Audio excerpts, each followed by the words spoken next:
жайында айтып берейін. Біз әкеммен екеуміз сенбі күні бақша отырғыздық, көшеде отырғыздық, жер қаздық, көптеген көкөністерді отырғыздық.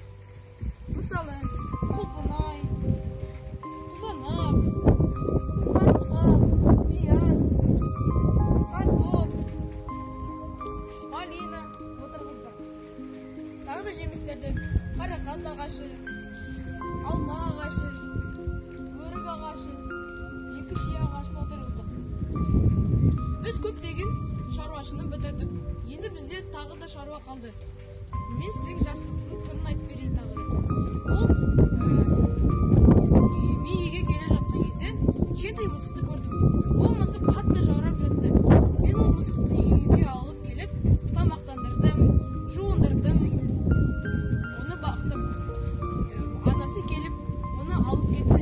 Мен қимай оны беріп жердім. Тағы да жақсылықтар бар.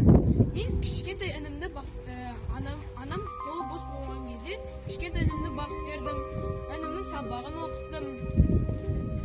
Қартасыма жазуды үйреттім.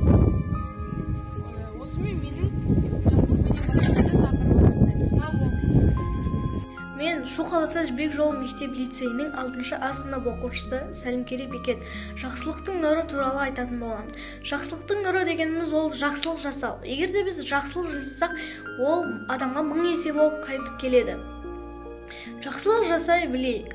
Мысалы, жақсылық жасауға бізге үйдегі ата-аналарымызды тыңдап, сабақты жақсы оқу, көшедегі үлкен кісілерге жолдан өтуге мысалға солай көмектесу, ол жақсылыққа саналады. Біз адам болып жаратылғаннан кейін жақсылық жасау білуіміз керек. Мен мысалы жақсылық жасаған кезім болған.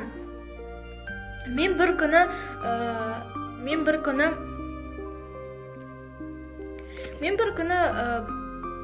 бір көшедегі бір апа ауыр сөмкелерімен, заттарымен үйіне қарай келе жатыр екен.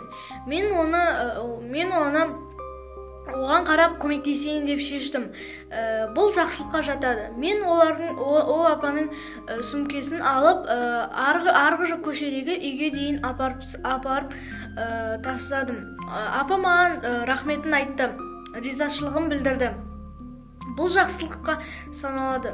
Осылай жақсылық жасап жүрсеңіздер, ол сізге 1000 есе болып қайтып келеді. Жақсылық жасай білейік.